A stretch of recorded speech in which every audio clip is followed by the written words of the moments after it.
कृष्ण और काली नदी का रहस्य। वृंदावन के पास एक रहस्यमयी नदी बहती थी जिसे सब काली नदी कहते थे। कृष्ण और उनके सखा रोज जंगल में गायें चराने जाते थे, लेकिन काली नदी के पास जाने की इजाजत किसी को नहीं थी। गांव के बड़े बूढ़े कहते थे कि वहां एक भयानक रहस्य छिपा है। एक दिन कृष्ण के मन में प्रश्न उठा, अगर सब जगह गोवर्धन की हरियाली है तो वहां इतना अंधेरा और डर क्यों? बलराम ने कहा, कृष्ण, वो जगह अपवित्र मानी जाती है। सुना है वहां कोई दैत्य छिपा है? कृष्ण मुस्कुराए, अगर वहां कोई संकट है तो हमें उसे समझना चाहिए, डर कर भागना नहीं। कृष्ण ने सभी गोपों से कहा कि आज वे वहीं तक गायें चराएंगे जहां काली नदी शुरू होती है। सब थोड़े डरे, पर कृष्ण के साथ होने से उन्हें हिम्मत मिली।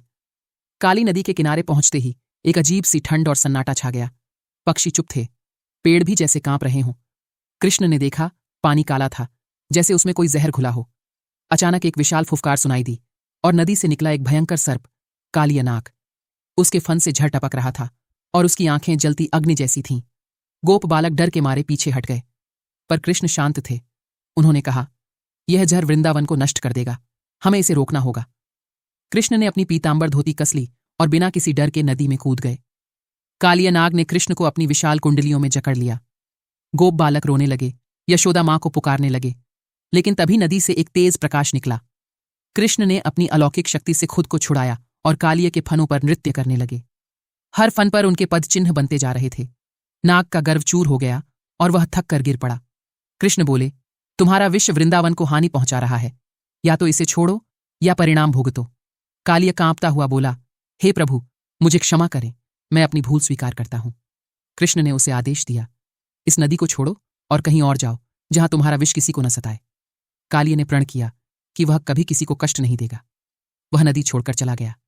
जैसे ही कालिया नाग गया, नदी का जल स्वच्छ हो गया। पक्षी फिर चहचहाने लगे और वृक्ष हरे हो उठे।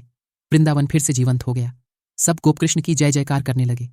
यशोदा मां दौड़ती हुई आईं और भीगे कृष्ण को गले लगा लिया। तू ही मेरा नटखट और तू ही मेरा रक्षक। कृष्ण हंसते हुए बोले, मां, अब नदी का रहस्य खत्म हुआ। अब ये हमारी काली नहीं, शांत सरिता बन गई है। गांव वालों ने मिलकर उस दिन को कृष्ण विजया दिवस घोषित किया। हर साल बच्चे उसी स्थान पर जाकर फूल चढ़ाते और कहते, जय हो कालियानाग के विजेता की।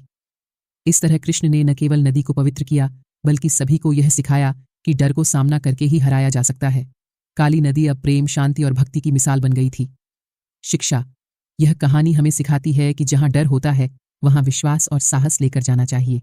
सत्य और भक्ति के मार्ग पर चलने वाला बालक भी महान कार्य कर सकता है। कृष्ण ने हमें यही राह दिखाई है।